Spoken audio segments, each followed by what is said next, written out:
Dear friends, अभी मैं बात करने वाला हूँ equation of motion using graph. ठीक है, ग्राफ का यूज करके हम मोशन की फर्स्ट इक्वेशन को हम टाइप करने वाले हैं, जो कि हमारा इक्वेशन है b equal you plus A T.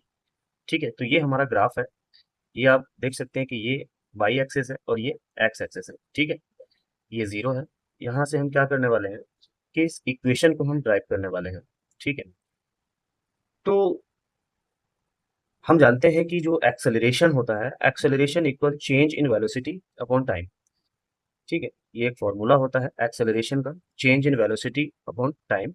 इसको हम डेल्टा वी अपॉन टी भी लिख सकते हैं।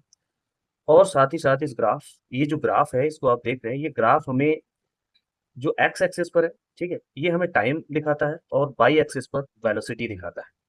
ठीक, तो ये जो जीरो से ए तक की जो आप देख रहे हैं यू मैंने यहाँ पर किया है, ये है आपका इनिशियल वेलोसिटी।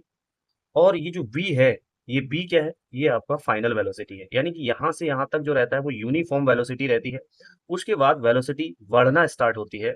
कहाँ तक जाती है, इस पॉइंट तक वेलोसिटी जाती है, यानी v तक वेलोसिटी जाती है। कितने समय में, t समय में, यानी कि t टाइम लगता है। तो वेलोसिटी हमारी कितनी हो जाती है, फाइनल वेलोसिटी v हो जाती है। अब हमने यहाँ पर जो फॉर्मूला लिया है एक्सेलरेशन का, change in velocity upon time, तो चेंज इन वेलोसिटी, एक्सेलरेशन को हम स्लोप लिख सकते हैं। ठीक है, क्योंकि स्लोप ही एक्सेलरेशन है और एक्सेलरेशन ही स्लोप है। अगर एक्सेलरेशन हमें निकालना है तो हमें स्लोप निकालना पड़ेगा। ठीक है, स्लोप अगर हम निकाल लेते हैं तो हमें क्या मिल जाएगा, एक्सेलरेशन मिल जाएगा। ठीक है, तो फाइनल वेलोसिटी यानी चेंज इन वेलोसिटी को हम क्या लिख सकते हैं, final velocity minus initial velocity. अगर हम ये जो फाइनल वेलोसिटी है पूरी, यहाँ से यहाँ तक की जो आपका है वो फाइनल वेलोसिटी को रिप्रेजेंट कर रहा है।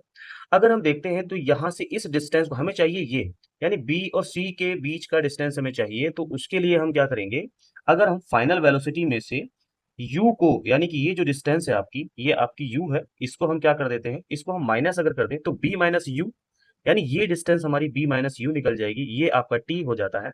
तो हमने यहाँ पर जब स्लोप निकालते हैं tan theta equal B D minus C D, यानी कि ये पूरा क्या है bd, इस पूरे bd में से अगर हमने cd को माइनस कर दिया तो हमें क्या मिल जाएगा, bc मिल जाएगा। ठीक है, तो bd में से cd को माइनस किया, bc मिल गया।